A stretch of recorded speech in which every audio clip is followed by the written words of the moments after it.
Yes. So ഇന്നത്തെ ദിവസത്തിനെ പറ്റി പറയുകയാണെന്നുണ്ടെങ്കിൽ മാർക്കറ്റ് ഓൾറെഡി നമുക്ക് ഡൗൺ ട്രെൻഡ് ആയിട്ടായിരുന്നു ഉണ്ടായിരുന്നത്. ഓക്കെ, മാർക്കറ്റ് ഡൗൺ ട്രെൻഡ് ആയിരുന്നു ഉണ്ടായിരുന്നത്. പക്ഷേ മാർക്കറ്റ് ഒന്ന് ഓപ്പൺ ചെയ്ത് നല്ല രീതിയിലുള്ള ഒരു അപ്പ് ട്രെൻഡ് ഒക്കെ പുഷ് ചെയ്ത്, അപ്പോൾ എന്നെ സംബന്ധിച്ചിടത്തോളം മാർക്കറ്റിൽ ഇനി ഒരു ബ്രേക്ക് ഓഫ് പ്രഷറിന് വരണം വേണ്ടിയിട്ട് താഴോട്ട് വരണം. പക്ഷേ ഈ താഴോട്ട് വരണം എന്നുണ്ടെങ്കിൽ എന്ത് ചെയ്യണം? മാർക്കറ്റ് ഏതെങ്കിലും ഒരു സപ്ലൈ എന്നൊക്കെ ആയിട്ടായിരിക്കും വരാം. ഓക്കെ, ഒരു സപ്ലൈ ഒക്കെ എടുത്തിട്ടായിരിക്കും വരാം. അപ്പം ആ ഒരു സപ്ലൈ എന്ന് പറയുന്ന രീതിയിൽ ഞാൻ എന്ത് ചെയ്തു, ഒരു 15 മിനിറ്റിന്റെ സപ്ലൈ മുകളിൽ ഐഡന്റിഫൈ ചെയ്തു.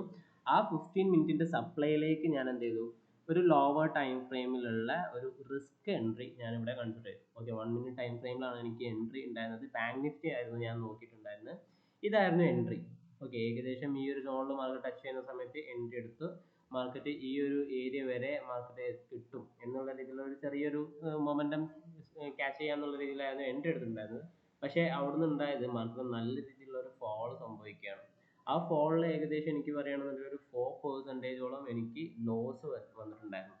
ഓക്കെ, ഏകദേശം ഒരു 4%ഓളം എനിക്ക് അവിടെ ലോസ് കിട്ടി. ദെൻ ആ ഒരു ലോസ് കിട്ടിയതിന് ശേഷം, ഒരു 4% ലോസ് എനിക്ക് കിട്ടിയതിന് ശേഷം ഞാൻ പിന്നെ ഈ ഒരു ഡൗൺ ട്രെൻഡിലേക്കുള്ള, കാരണം എനിക്ക് സപ്ലൈ എന്നുണ്ടെങ്കിൽ എനിക്ക് എൻട്രി കിട്ടുള്ളൂ. അപ്പോൾ അവിടുന്ന് ഒരു സപ്ലൈ മാർക്കറ്റ് റെസ്പെക്ട് ചെയ്യാത്തത് കൊണ്ട് തന്നെ എനിക്ക് എന്ത് ചെയ്തില്ല, അവിടുന്ന് എൻട്രി കിട്ടിയില്ല. മാർക്കറ്റിനെ ഞാൻ വെയിറ്റ് ചെയ്തു. മാർക്കറ്റ് ഇവിടെ ബ്രേക്ക് ഓഫ് സ്ട്രക്ചർ ഒക്കെ ഉണ്ടായി. ഈ ബ്രേക്ക് ഓഫ് സ്ട്രക്ചർ ഉണ്ടായതിനു ശേഷം കറന്റ് ഞാൻ 4% ലോസിലാണ് നിൽക്കുന്നത് എന്നുള്ളത് നിങ്ങൾ ആലോചിക്കണം.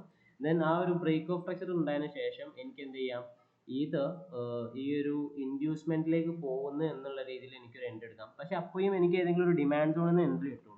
അപ്പൊ ഞാനിവിടെ ഒരു ഡിമാൻഡ് സോൺ ഒക്കെ പ്ലോട്ട് ചെയ്തു. മാർക്കറ്റ് ഈ ഡിമാൻഡിലേക്ക് വരാണെന്നുണ്ടെങ്കിൽ ഇൻഡ്യൂസ്മെന്റ് വരെ ഒരു എൻട്രി കൺസിഡർ ചെയ്യാന്നുള്ളത്. പക്ഷെ മാർക്കറ്റ് ആ ഡിമാൻഡിലേക്കും വരാതെ എന്ത് ചെയ്തു, മാർക്കറ്റ് മുകളിലോട്ട് പോയി. ഇനി എനിക്കുള്ളത് മാർക്കറ്റ് ട്രെൻഡ് എന്ന് പറയുന്നത് ബിയറിഷ് ആണ്. കൺഫേംഡ് ആയിട്ടുള്ള ഒരു സപ്ലൈ എന്നുള്ളത് 15 മിനിറ്റിന്റെ ഒരു സപ്ലൈ എന്നുള്ള ഈ ഒരു എൻട്രി ആണ്. അപ്പോൾ മാർക്കറ്റ് ഇൻഡ്യൂസ്മെന്റ് ഒക്കെ ടേക്ക് ഔട്ട് ചെയ്തു. ദെൻ ഈ ഒരു 15 മിനിറ്റിന്റെ സപ്ലൈ എന്നുള്ള ഒരു എൻട്രി, സപ്ലൈ പോയിന്റ് ഞാൻ ഇവിടെ മാർക്ക് ചെയ്തു. സപ്ലൈ മാർക്കറ്റ് കറക്റ്റ് ടച്ച് ചെയ്ത സമയത്ത് ഞാൻ ഇവിടെ ഷോർട്ട് എൻട്രി എടുത്തു. ഇന്നത്തെ ദിവസം ഞാൻ എടുത്തത് ഒരു നേക്കഡ് ഓപ്ഷൻ ബൈയിങ് അല്ല, ഞാൻ എടുത്തത് കോള് സെല്ലിംഗ് ആണ്. ഇവിടെ ഞാൻ പുട്ട് സെല്ലിങ്ങും ഇവിടെ ഞാൻ കോള് സെല്ലിങ്ങും ആണ് എടുത്തിട്ടുള്ളത്. അപ്പം കോള് സെല്ലിങ്ങിന്റെ കേസിലേക്ക് വരാണെന്നുണ്ടെങ്കിൽ മാർക്കറ്റിൽ നല്ല രീതിയിലുള്ള താഴോട്ട് പുഷ് എടുത്തു. പക്ഷേ ഞാൻ സെൽ ചെയ്തിട്ടുണ്ടായിരുന്നത് I T I T M ആയിരുന്നു, ഒ ടി എം ആയിരുന്നു. അപ്പം എനിക്ക് ചെറിയൊരു പ്രീമിയം മാത്രമേ എനിക്ക് പ്രോഫിറ്റ് ആയിട്ട് കിട്ടുള്ളൂ. ഇവിടെ ഞാൻ സെൽ ചെയ്തിട്ടുണ്ടായിരുന്നത് എ ടി എം ആയിരുന്നു. സോ അതിന്റെ കേസിൽ വരുന്ന സമയത്ത് എനിക്ക് അവിടെ റിസ്ക് കൂടുതലായിരുന്നു.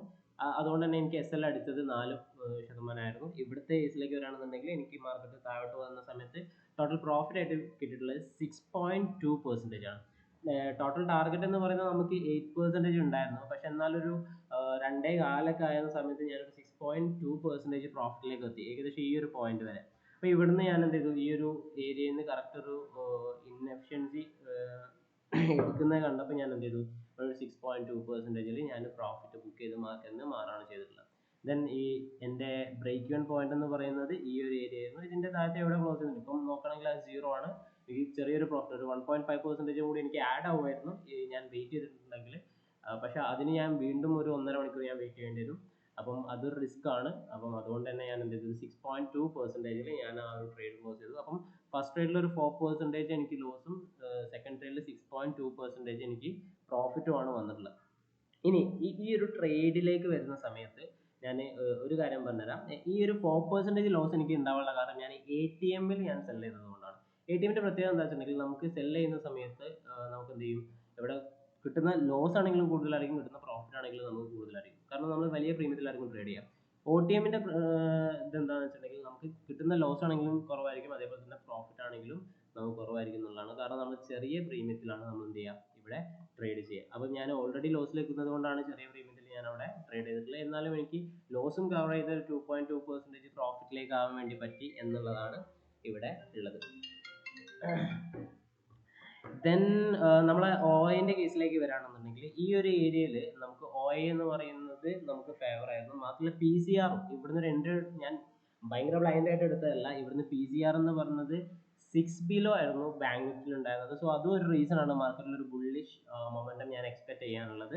ദെൻ മാർക്കറ്റ് നല്ല രീതിയിൽ ഫോളോ വന്നെങ്കിലും പിന്നെ അതെല്ലാം മാർക്കറ്റ് റിക്കവർ ചെയ്താണ്ട് ഈ സപ്ലൈ വരെ വന്നിട്ടുണ്ടായിരുന്നു.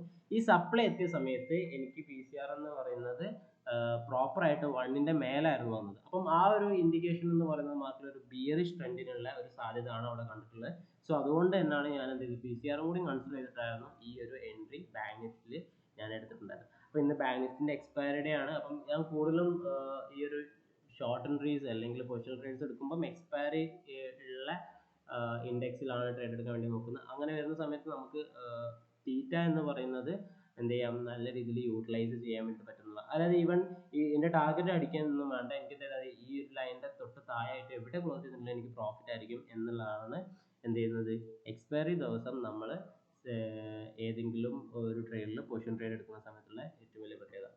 സോ ഈ ഒരു അനാലിസിസ് എന്ന് പറഞ്ഞാൽ നിങ്ങൾക്ക് ഹെൽപ്ഫുൾ ആയെന്ന് വിചാരിക്കുന്നു. ഇനി എന്തെങ്കിലും ഡൗട്ട്സ് വരാനുണ്ടെന്നുണ്ടെങ്കിൽ ജസ്റ്റ് കമൻറ്റ് ചെയ്യാം.